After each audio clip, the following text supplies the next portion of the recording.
All right, hey there, folks. Welcome back. I hope everyone had a great summer. So when I first started doing this podcast at a very different time in the world, I didn't know how long I was going to go. Well, it's been more than 2 years, and the truth is I've been having too much fun to slow down. So even though we're seeing each other again at conventions and readings, thank God, I figured I'd keep bringing book tour to you. So welcome to Russ's Rockin' Rollercoaster, Season 8. Intriguing interviews with creative minds. And just as the world changed before our very eyes, so did the world of Star Trek. And that's why tonight we'll be talking about Star Trek Strange New Worlds. On our panel tonight is my pal and just a sweetheart of a guy, Derek Tyler Attico. Derek is a science fiction author, essayist, and contributing writer to the Star Trek Adventures role-playing game. He is also winner of the Excellence in Playwriting Award from the Dramatists Guild of America and two-time winner of the Star Trek Strange New World anthology. Welcome back, Derek. Thanks for having me. All right, good to see you, buddy. All right, also on our panel tonight is Jarrah Hodge. Jarrah is an award-winning feminist blogger and co-host of Women at Warp, a Roddenberry Star Trek podcast. She has appeared on NPR, CTV, CBC, and on convention panels across the US and Canada, discussing representation of women in Star Trek. Welcome back, Jarrah. Thanks. It's actually Jarrah, but Jarrah, sorry. No, want to get it right. Jarrah, sorry, my bad. I consider myself corrected. I'm corrected. All right. And last but not least, rounding out our panel is my pal, Zaki Hasan. Zaki is a professor of communication and media studies and member of the San Francisco Bay Area Films Critics Circle. His reviews and analyses have appeared in venues such as the San Francisco Chronicle, IGN, and Philly Weekly, and he is co-host of the Movie Film Podcast. He has also contributed to books on the Planet of the Apes, Blade Runner, and Star Wars franchises. Welcome back, Zaki. Thanks so much. And I should add, I've also contributed to a book on the Star Trek franchise. So all right, there you go. All right, I'm going to update. I'll update your bio. All right. All right. Okay. Just a heads up to the folks at home. Feel free to send me notes or questions you have for the panel in the chat box during the show, and we'll get to a few at the end. All right. So before we dive in, I'd like to take a moment to recognize the very special contributions to the Star Trek family and to sci-fi in general with the passing of Nichelle Nichols. Starring as Lieutenant Uhura for more than 50 years on TV and movies, Nichelle was such a wonderful presence in Star Trek. And though the writers maybe didn't always give her as much to do as ideally maybe we would have preferred, there's no way to underscore, I think, the significance of her contributions. So let's just give it up to the glorious Nichelle Nichols. All right. So, which leads me to my first question, and you'll see how I did that. Talk to me about Celia Rose Gooding and her portrayal of Cadet Uhura. Derek, what do you got? Well, I think it's interesting. I wondered how they were going to approach that on the show. And I think they've given her a lot of room to maneuver because, as we know, and as you mentioned, Nichelle Nichols as Lieutenant Uhura didn't get a lot to do in the show, which now works in the favor of this actress playing Uhura because now she has a lot of maneuverability to play the character. And I think she's starting out from a really good place of being this Ubicon, this really smart linguistic cadet. She knows all these things. She's not really too sure.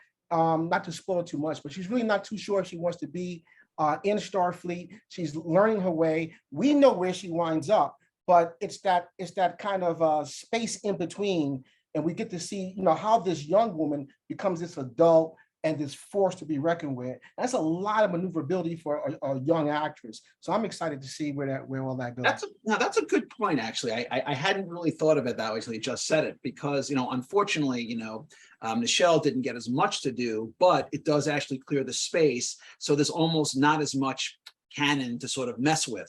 Right. So there's a lot of room to write kind of a new storyline that's completely legitimate. So, Jarrah, what do you think? What's your take on her her interpretation of a young Uhura? Yeah, I love Strange New Worlds Uhura. I feel like it nods to the original in some really interesting and lovely ways, in addition to casting an actor who I think has the same kind of a radiance that Nichelle does, or did. I like that, you know, she's heavily featured in not just like the episode that focuses on her, but she has meaningful things to do in the storybook episode. And then obviously there's the second to last episode. She has a more significant arc than many of the main characters for the first season. And I think that it was important that they show that it wasn't just, well, we know this character is popular, so we're going to put someone on here and call her Uhura. Like, they actually want to put some thought into how do we round out this character in a way that's isn't breaking too much with what we know and love about the original. Agreed. Zaki, what about you? What's your take? You know, I think the cool thing to me is that they've expanded the definition of what a communications officer would be from a 2022 perspective, because I mean, in the original series, Uhura was essentially answering phones. I mean, it was insulting that in Star Trek 6, she doesn't speak Klingon when they're trying to, you know, sneak into Klingon territory. And I think thanks to Hoshi Sato on Enterprise, we realized like the linguist on the Enterprise has a very important role. And I think with what Zoe Saldana did in the reboot movies, it's expanded the purview of what Uhura would capably be able to do. So what Celia Rose Gooding is able to do on this show is sort of filter in this backstory that makes the Nichelle Nichols Uhura more impressive, because we now, even though we never saw Nichelle do it, we know by virtue of Celia, that's what Uhura has done. And I think that it adds greater context to everything that we've seen that Nichelle Nichols did on the series and in the films. Agreed on all points. One of the elements that I kind of really I gravitated towards, and I don't know how you guys feel about it, is that Uhura obviously, and I can't remember, maybe maybe she even said it at one point, that, you know, being on the Enterprise, that everyone there, they're the best of the best of the best at what they do, right, in their respective roles. And she's sort of so in awe. I think it was her who said that. I might be wrong, it might be misremembering, but kind of being so in awe of the talent there without really recognize that they are looking at her that way. Mm-hmm. You speak 35 languages, and you're cultured, and you have real depth of character and thought, and you can do so much.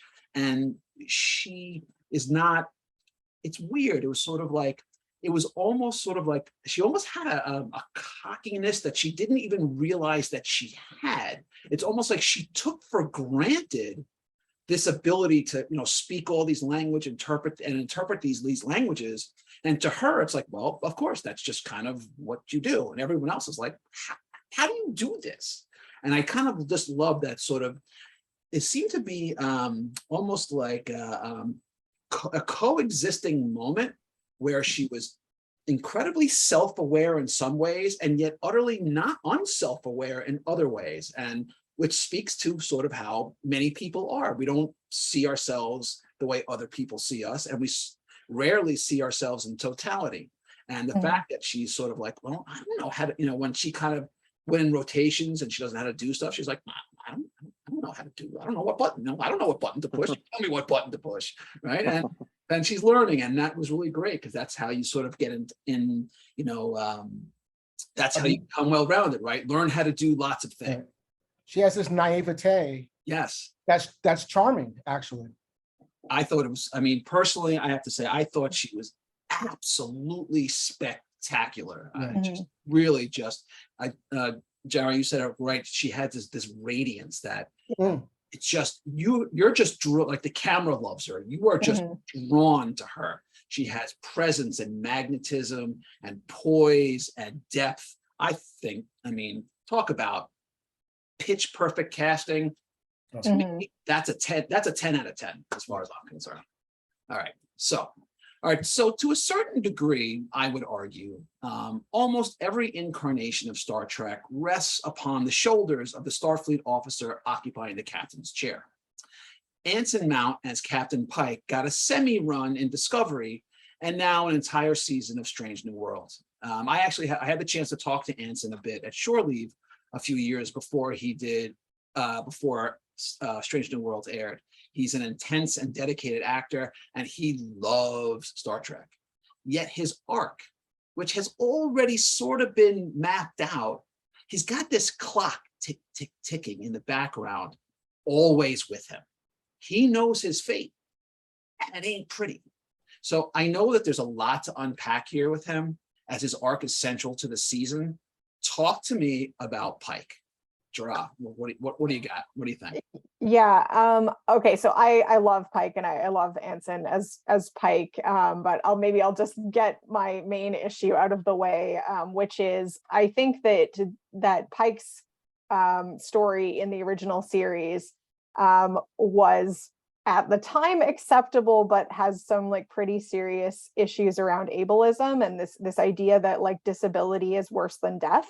And while obviously in that individual situation that would have been horribly painful and traumatic, it reinforces this narrative that we have in society that you might as well be dead if you have a disability. And and there are several points in Strange New Worlds where Pike says, I saw myself die, or I saw the end of, or, a death or a type of death.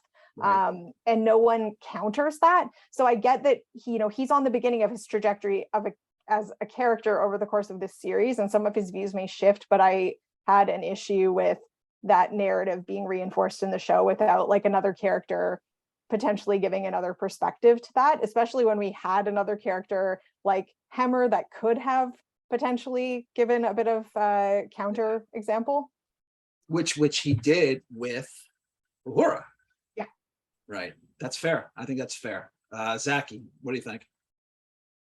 I think by virtue of adding the element in Discovery season 2 where Pike makes that choice and it becomes even knowing what's going to happen, the mantra he recites, I believe in service and love and compassion. I mean, that's the Pike mantra. That's what makes, obviously that's like the Starfleet captain thing, right? But that's what makes him so different from all the other captains we've seen. And I think,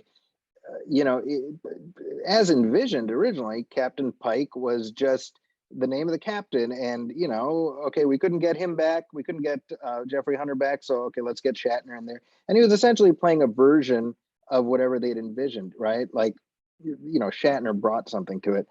But Anson Mount has created this remarkable version of this character who, like, he's got his own lane in Enterprise captains. That's what's so cool. Like, you look at like Picard, he had one way of being captain. Kirk had his own way, and this is Pike's thing. He's your big brother. I love just the dinners that he has. That's like, like you say, like, this is the ship I want to be on, this is the crew I want to be a part of, and again, that the idea that he's barreling towards a fate that he's not happy with is underlying obviously this whole journey. But what's kind of cool is that Pike doesn't even know that on the other side of that he will get to live a full and fulfilling life for the rest of his days. Like, there is a happy ending waiting for him. He just doesn't even know that.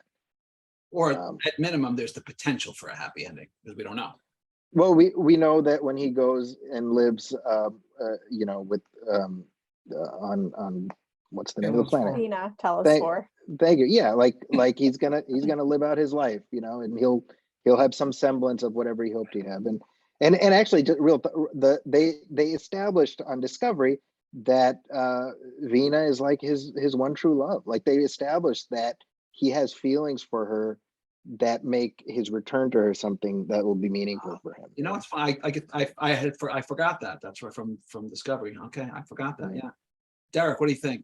Talk to me about yeah, it's a lot to unpack. I think it's a very bold move that Discovery made when they had Anson, and we met Anson when it was at Shore Leave. He's a great guy. Yeah.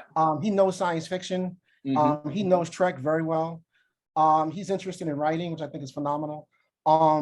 And I think that it was very bold move to make Pike conscious of the event that's going to happen to him. I think it's interesting to have someone be aware of their a debilitating event. In regards to the point of him being disabled and how that was addressed back in the 60s. I'm actually not sure of that. I've had several hip replacements. I've been in the wheelchair. I've been told I was never going to walk again. Just from my personal perspective, looking at Pike and how that was handled in the original series, I never thought that that was really like dumping on people that were disabled. I just thought it was taking that individual and that instance and saying what had happened to that captain. I never looked at it in a broader aspect of disability. I think Star Trek has dealt with disability and people that have disabilities for the most part in a caring way. That's just my opinion. I love what they've done though with the character. I love how Anson is dealing with it, dealing with Pike. I'm excited to see where it goes. The question of your fate and are you set, or on this trajectory, or can you do something to take yourself off of this trajectory? All right, we're gonna get to that. Okay, but I just think that's a very interesting question. Yep. And if this goes 7 years or longer, then we will get there, and it's going to be interesting to see where that goes. I want to go back to Jarrah, what you said.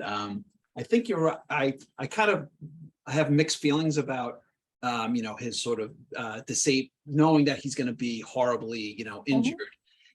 On the one hand, I would say it's probably fair, at least on certain levels, to allow someone the sense of grief, that the death of that sense of self, because that's a really profound. I mean, anyone who goes through that is going to be, for a while, they're going to be profoundly fucked up. I don't care who you are for a while, but that doesn't mean that your life has to be over. And especially in a universe where they have technologies that, like if that injury happened to one of us today in the modern world, life would be over. I mean, that would be it, but not with that level. Yeah. So, I fully think we could spend an entire hour just talking about disability representation in Star Trek. And I don't think it's as simple as like, it's always been good or bad. Right. I certainly think it's valid to tell individual stories that have different types of endings, but it's the same thing as like, pre Culber coming back, the whole like barrier gaze tropes. Like there are these tropes in our narratives in media,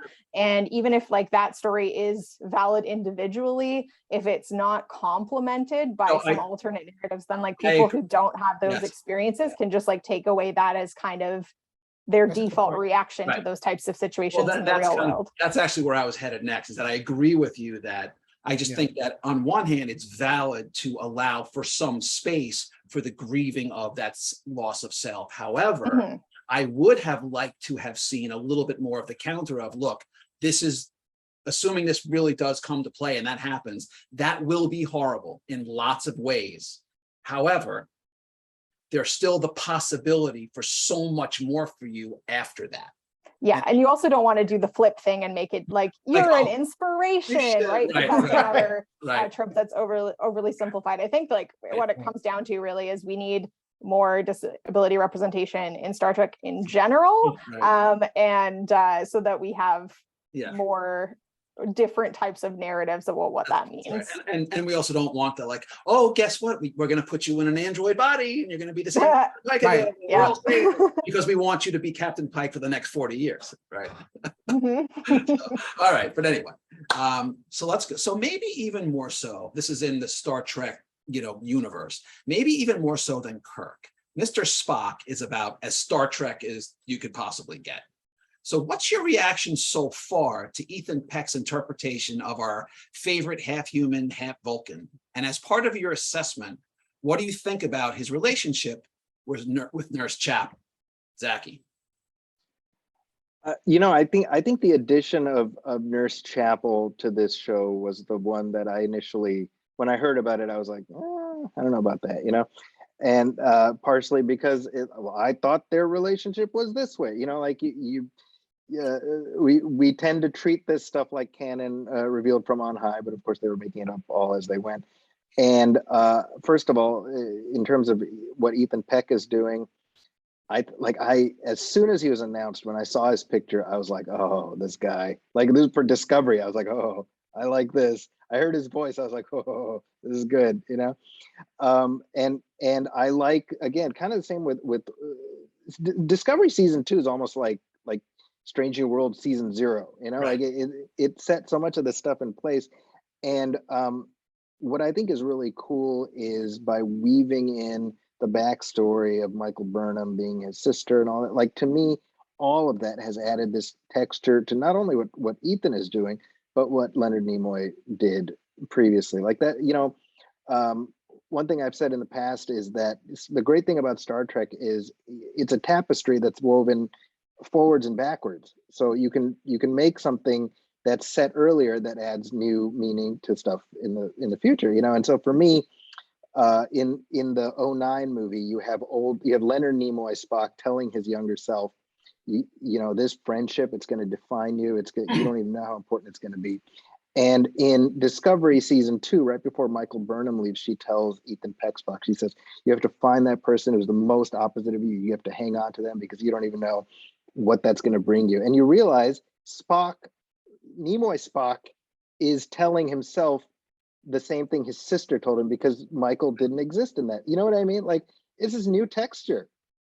And so as far as the relationship with Chapel, again, you can watch the original series stuff where she's revealing her feelings for him with a whole new appreciation because there's this whole backstory we never knew about.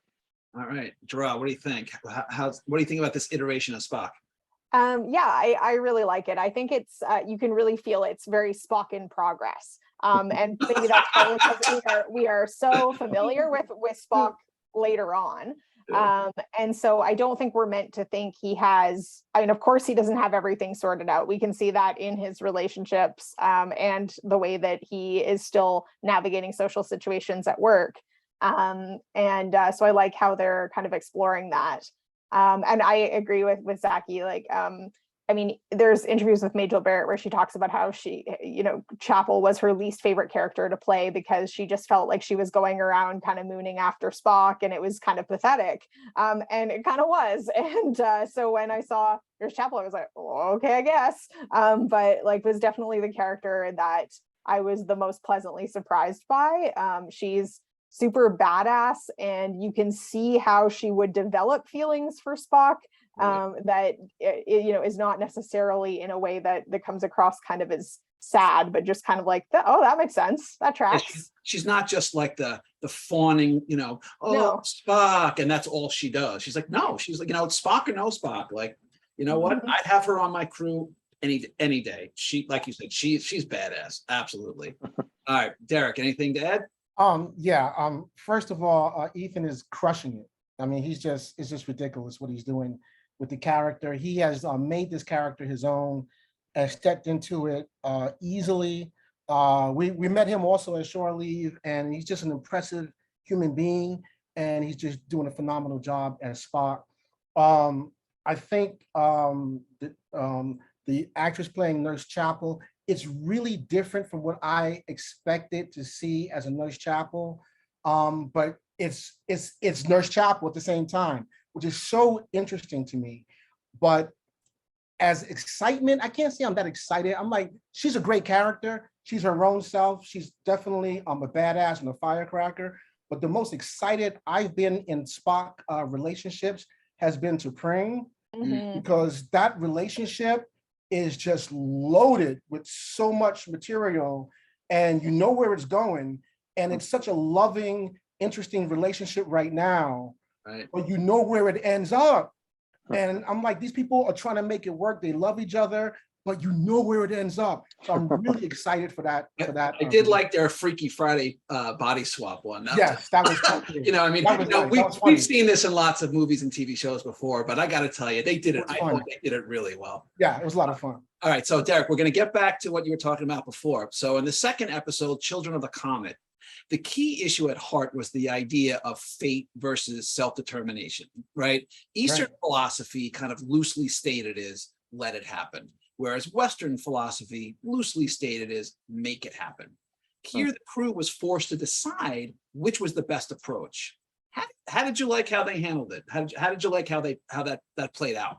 I thought it was certainly a callback to TOS and old Trek, and I thought it was really good. I thought it was done really well. I remember as I watched it, there's this saying the Dalai Lama has, and he says is if you have a problem and you can fix it, why are you worried about it?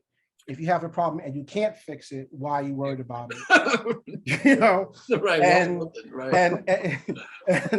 here Pike is, you know, and he's trying to resolve this problem, and he is the duality. I mean, he has his own personal problem that he's trying to think about and see how he's going to resolve 10 years hence. And then there was the problem of what's happening with this kid, you know, and he has all this turmoil and all these emotions about it and everything that's going on about it. But, you know, sometimes I think you just have to take a step back and just sometimes let go. And maybe what he'll find is in the trajectory of his own life is that you just have to let go and see what happens. Because I think part of what's weighing on him is that not only his life, but the lives that he'll save and what in what he does. Mm-hmm. So it's going to be an interesting ride to see where this goes, man, because it's not just him, as we've seen, it's not just him that's on deck and that's at stake. You know, there are other people's lives involved in this. You know, Jarrah, anything to add there? I love how La'an is just so deeply like, why are we singing at an egg? Her attitude and I mean across the series, I really enjoyed her addition to the cast, but in that episode just particularly, she's just so like not in her element. So I want to ask you, so with the mix of throughout the show, there was a mix of lighter and darker episodes. And so we got a range of stories and characters to focus on. I appreciate that Strange New World, it wasn't afraid to experiment, although I would argue that maybe the results were a little bit mixed. Talk to me about the fantasy episode, The Elysian Kingdom, focused on Dr. Mbenga and his daughter. Zaki, why don't you kick that off for us? I loved all the Mbenga stuff. I just could not bring myself to be particularly interested in the cosplay of it all. But Dr. Mbenga is such an interesting character that I loved being able to dive a little deeper into him, and obviously the resolution with what happens with the daughter. That was all great. But I would say of this season, that was probably my least favorite episode. On par, I probably agree. Not that I thought it was bad. I just felt no, I didn't think so. It was a little fluffy for me, but Jarrah, what did you think? I mean, I thought the costumes were the part I was the most interested in. I just thought that was the I mean the 3D printed kind of like resin or like plastic tips on the shoulders of Evil Uhura's outfit and the nails she had going on, and La'an's dress and everything. But maybe that was because I also wasn't super held by the story. I love Mbenga, but I didn't love the ending. I thought it that arc to do with Mbenga and his daughter just moved too quickly for me, and I didn't buy the ending really. It was a little hocus pocus there. It didn't shine for me exactly. I don't know, Derek, anything to add there? Well, I'm with Jarrah. I love the costuming. I love, all that. I love seeing these actors in these off-kilter roles. And I love Mbenga. I loved him since TOS, the character. I thought that the whole idea of Mbenga and his daughter, that setup of having him keep his daughter in the transporter was so cool and such an original idea that I wanted to see that play out. I think resolving that so quickly was a detriment to the character, a detriment to Mbenga actually. And the way it was resolved did feel a little bit just they shoehorned that in a little. They did shoehorn it a little bit, and that was a little bit of a disappointment for me, because I mean maybe it'll come back around, but it's just like you could have kept that for another season at least or two, right, That's right. And it could have been something very powerful. Right. And, you know, Mbenga could have had to make some kind of great decision or something. And Well, they really could have brought figured that out a home. way to have his daughter come out like a little Yeah, bit yeah, more yeah, often than yeah, they yeah. do. He thinks he's got it. They don't. They, you know. It feels like a Anyway. missed opportunity. You know, I would agree on that one. All right, just a quick interlude for the folks who came in a little late. If you have any questions or comments for me or the panel, send them in the chat box, and we'll get to a few at the end. All right, so perhaps the most controversial of Strange New Worlds is the updated or retrofitted version of the Gorn. The early episode, Memento Mori, to me, was a thrilling, pulse-pounding space battle of wits with the Gorn proving to be lethal, relentless strategists in space. But in the penultimate episode, All Those Who Wander, we got to see them up close and personal. And the Gorn were, in almost every way, the aliens from the Aliens franchise, down to the acid blood and chest-busting incubations. Respectful homage or outright copy? What do you think, Zaki? I mean, it's clearly copying it, but I don't necessarily view it as a bad thing, considering the best sci-fi sort of feeds in and out of itself. I do question how we get from this version of the Gorn, who are so overtly monstrous and awful, to the Gorn in Arena, who is, the whole point is Kirk is like, I'm not gonna kill you. You're just a dude like me. Like, you know what I mean? Like, I think the whole point of Arena is like looking past preconceptions. And I think that Strange New Worlds has really dug in its heels on making the Gorn pretty awful. And I think it works as far as storytelling. But again, I wonder how you get from here to Arena. Right.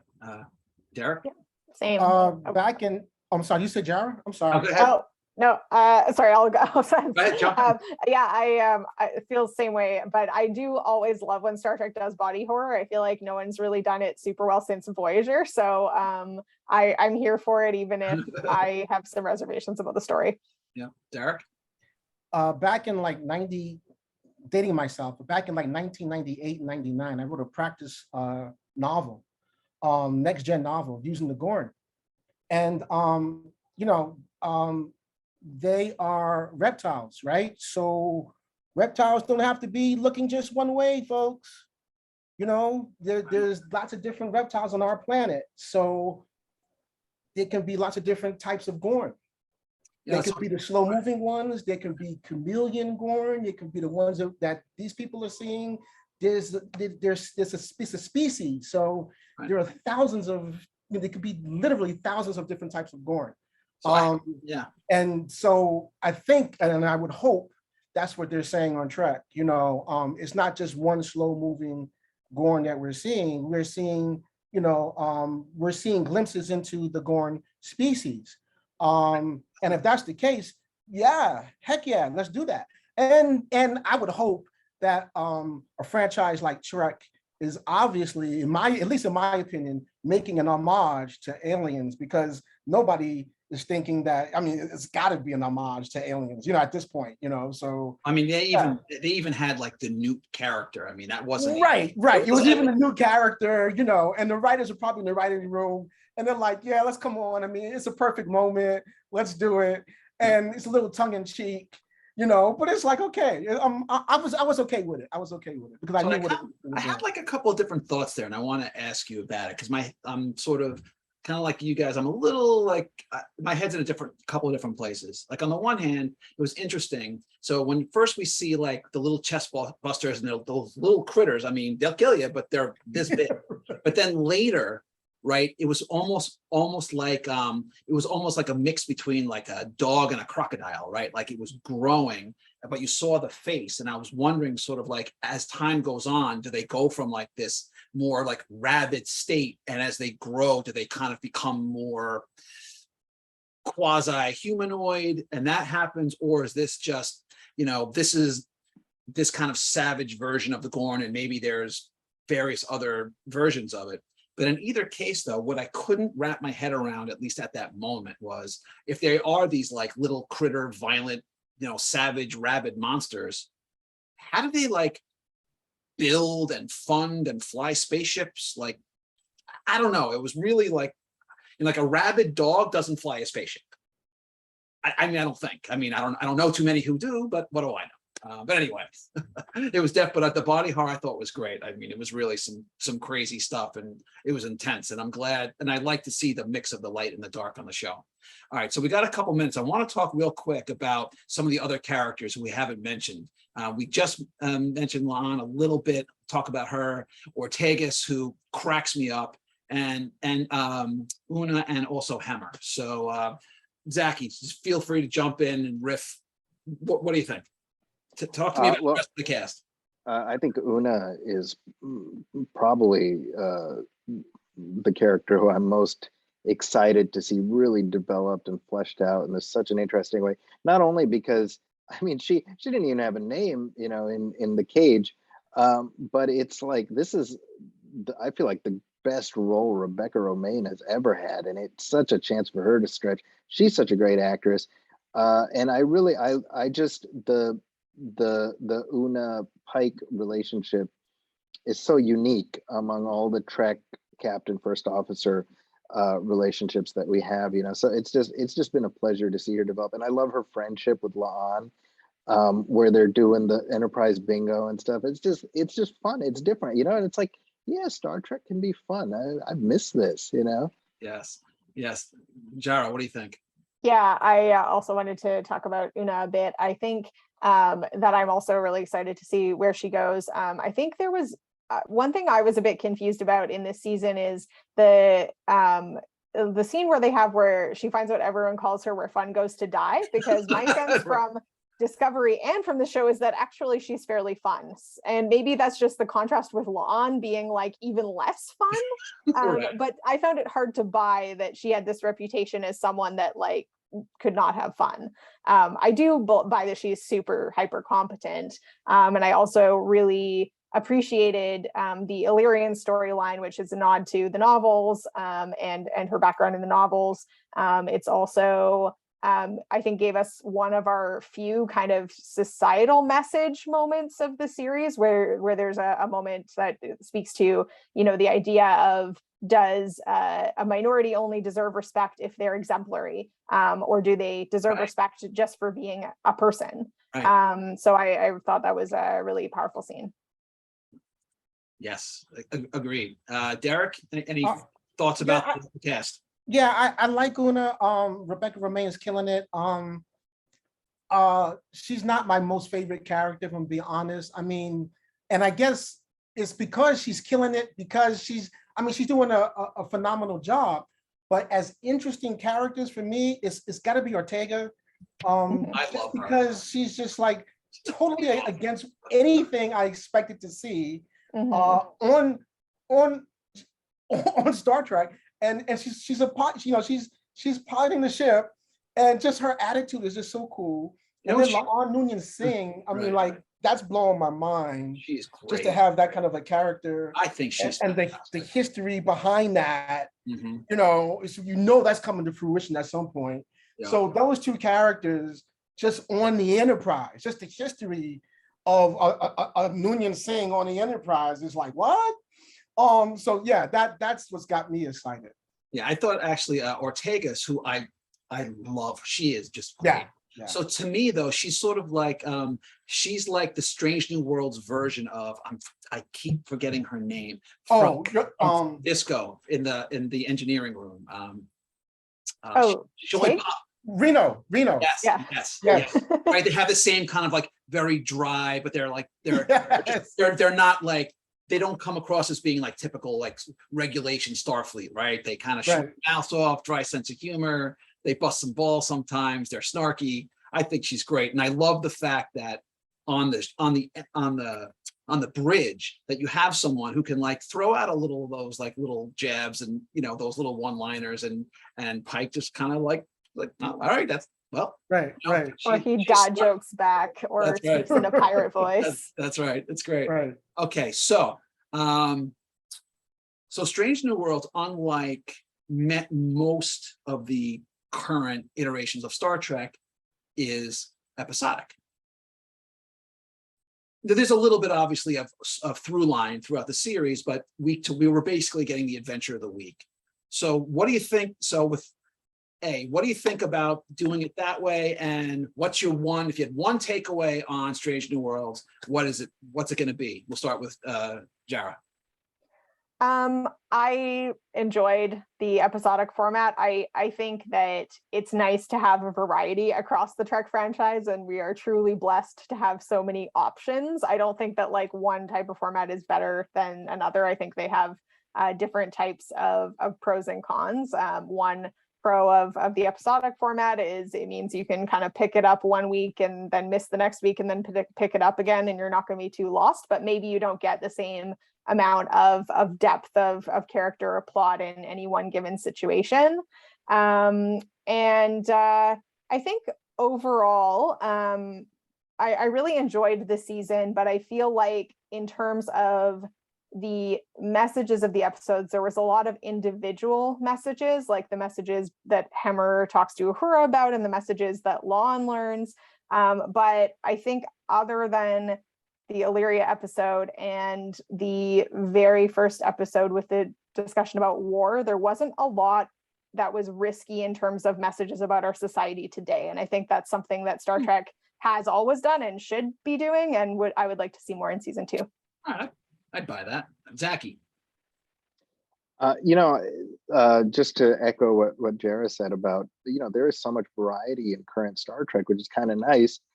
Definitely with with Discovery and Picard, they went real heavy into serialization, and I was like, all right, I guess we're doing this.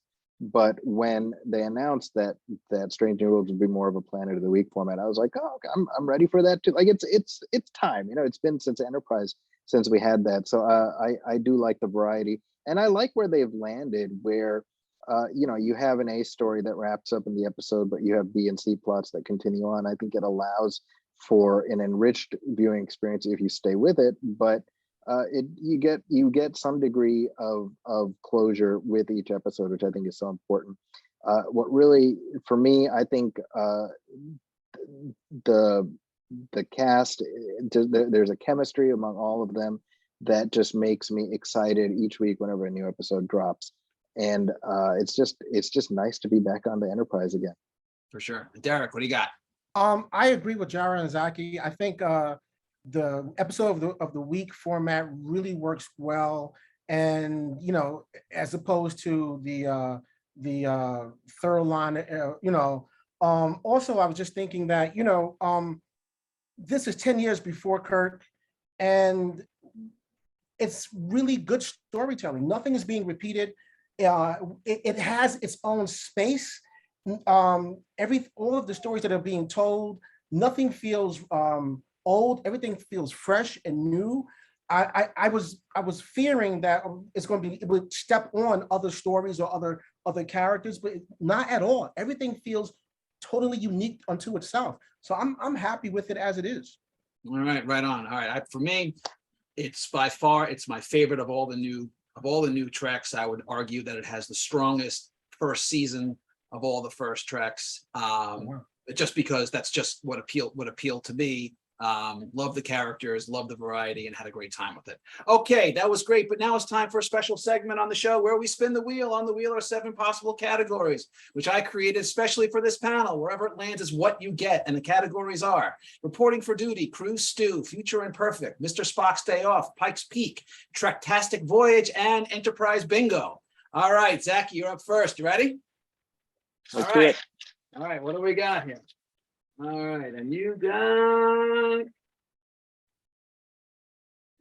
don't know, what do you got? Wow, we're really going here. You got Enterprise Bingo. All right. Okay, our newest category. All right, so in Strange New Worlds episode Amok Time, we are introduced to Enterprise Bingo. Add one more task required to complete Enterprise Bingo. Oh my gosh. Steal Captain Pike's comb, because clearly he's I love it. Oh, that's good stuff. Okay, all right, Jarrah. All right, Jarrah, you ready? Yeah. All right, you're up. What do we got? All right, you got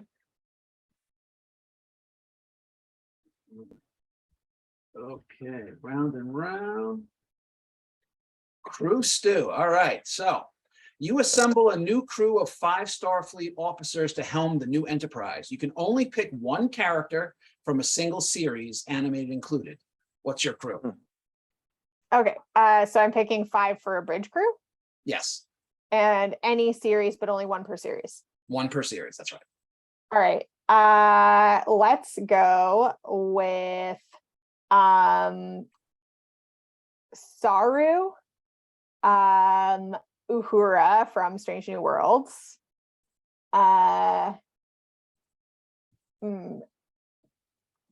Tuvok for some reason is jumping to mind. I feel like Tuvok's always good to have around. And let's go with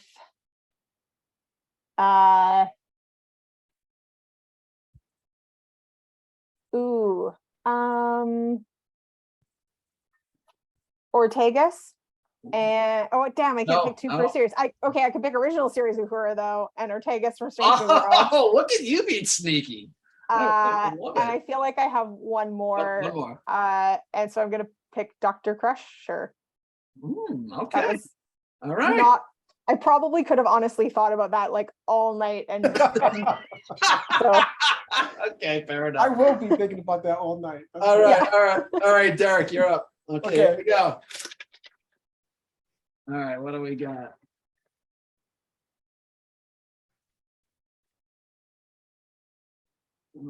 Okay, and you got Future Imperfect. In Strange New Worlds, Captain Pike was visited by his future self with grave warnings about what's to come. If you could get a visit from your future self, would you want that meeting? If yes, what would you want to know? And if no, why not?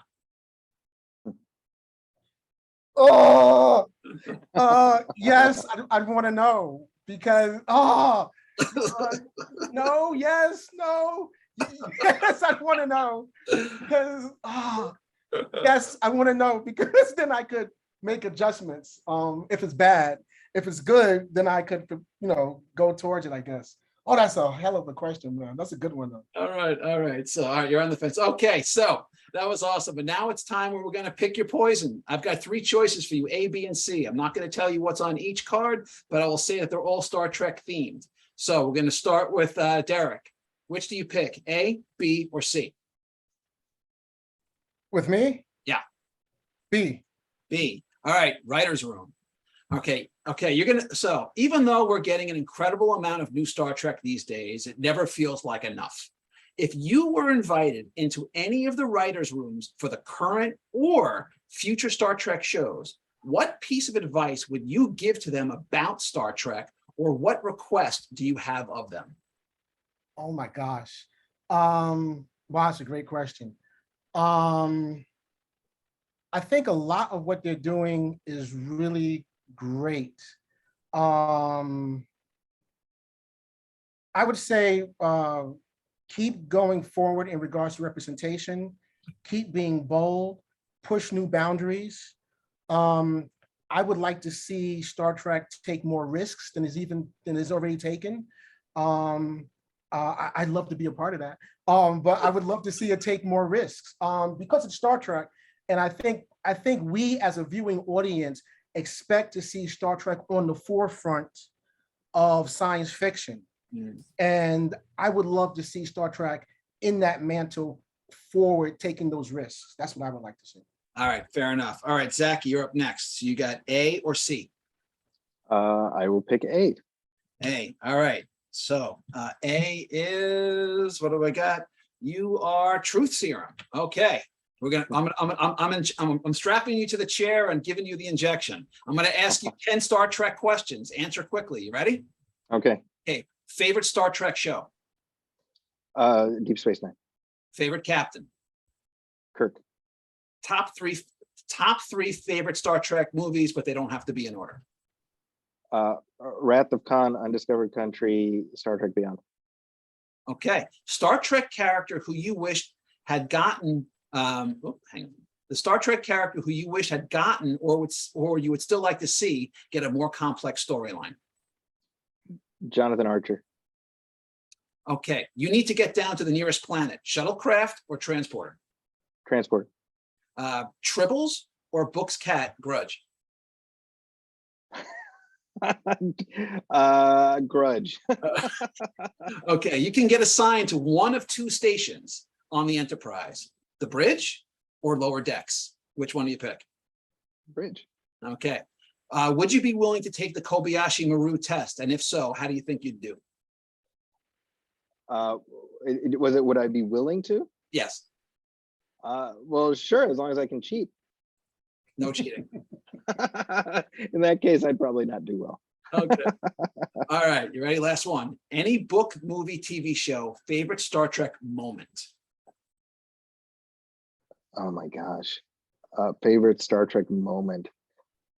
I think when Kirk and Spock have their final what they think is their farewell in Wrath of Khan. All right, fair enough. All right, Jarrah. So you got C, which is first contact. So Okay. let's say an alien civilization about as advanced as a Federation starship one day appeared over the horizon and tried to make contact with us. How do you think that we, as a human race, as we are today, right now, how do you think we'd handle it? Not good. I feel like watching The Day the Earth Stood Still was probably a good note for anyone wanting to know how we would handle the approach of alien life today. I feel like people are too divided, and it would actually probably be just used as an opportunity to divide people further by people in power. Sorry, super cynical. Star Trek, please show us more visions of hope. I need it really bad. All right, that was great. We've got a few minutes, so we're going to take some questions for the audience. Let's see what we got here in the chat box. And there was a couple I didn't get to before. All right, so what do we got here? What do we got? All right, so let's talk a little bit about, I wanted to go back and talk a little bit more about Una. I thought that as good as she was, they really didn't give her quite enough to do. I wanted her to have a more prevalent role.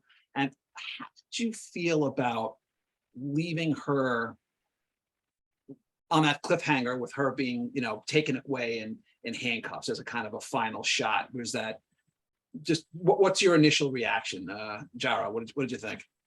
I mean, I'm very optimistic she's coming back and will work through it. So I didn't have any particularly strong feelings about it, but I think some people were concerned that based on things that happened in the last episode, which I won't spoil, that she's just going to be locked away for like a decade and no one's really going to bother trying to get her out. Okay, Zaki, Derek, anything to add there? Are you all good? Well, I thought she could have did more during the season overall. Yeah. But I mean, I liked where it ended. I not to spoil anything, but I think it's a good place to set up next season. All right, so we got a chance to look at. We got our first taste in a future that ultimately doesn't wind up happening, but we got to see Captain Kirk. What did you think? So, and this iteration of Captain Kirk, is it unique, kind of like they've been before? What's your take on this Kirk, Jarrah? What did you think? He lacked the necessary Kirk swagger, but I enjoyed the episode. Okay, Derek. He lacked the necessary Kirk swagger, but I liked the episode. Sorry, right? Yeah. He just did. Kirk can't be that stiff. I don't care. There's no alternate universe where Kirk is that stiff. He was a good actor, fine acting, but there was just something, and I don't know if it's just a chemistry or physical chemistry or something, but it just didn't. I mean, Kirk has a certain look to him, as well as a physicality, as well as playing a part. And like, for example, Chris Pine, it was okay. Yeah, this is Kirk. And that was the first time we had seen someone other than Shatner, and Chris Pine embodied that and filled that. And this actor, I think he embodies the Kirk emotional side, but the physicality, I'm just not seeing it as yet. I'm just not. To me, he kind of almost seemed like what the original Pike would have been. Yeah. Right. Yeah. So, okay. All right. Let's see if we got anything else. Okay. All right. I think that's what we got here. So I'm gonna, before we wrap up, I'm gonna share my screen and then we are going to call it a day. All right, just give me 1 minute. Little apologies here. So there's always a little finagling to do. Bear with me. All right. So here we go. I am going to what do we got? All right. So sorry. First day back after a long layoff. You'll have to forgive me. It's my longest layoff since I started doing this. All right, share the screen. All right, here we go. Okay, so what do we got? We've been talking about Star Trek, but as for me, well, I write books besides doing this too, and I am really excited to announce that Hot Ash, the third novel in my ongoing series featuring hard-boiled private detective Angela Hardwick, who is, in my mind, part Blade Runner, part Doctor Who, part Atomic Blonde. And Hot Ash, Hardwick and her protege, Eric Whistler, as they dive into the world of affordable housing, synthetic concrete, and corporate succession planning. Their investigation takes them face to face with the haves and have-nots, a new form of cocaine, a boundary-pushing neurobiologist, a majestic dome city, and a violent conspiracy that stretches farther and deeper than they ever could have imagined. But as Hardwick learns, the most insidious betrayals are sometimes closer to home. And don't miss the first two books in the series. We got Crackle and Fire and we got Fractured Lives. Speaking of which, as a reminder, for anyone who might be wondering where to start plot-wise in the Hardwick novels, they can be read in any order. Although there is character development throughout the series, Hot Ash is available in print and ebook formats on Amazon and published by Crazy 8 Press. And if you want a signed copy, I can send you one directly. All right, that's our show. I'm going to stop sharing my screen here. Here we go. I want to thank Derek and Jarrah and Zaki for coming back and talking Strange New Worlds tonight. And I want to thank everyone who's watching at home. I'm your host, Russ Colchamiro. If you want to see me in person, I will be at Monster Mania in Huntsville, Maryland, the weekend of September 30th through October 2nd, and again at PhilCon in Cherry Hill, New Jersey, November 18th through 20th. Until then, as always, I will see you all next week. Take care, guys. Bye now.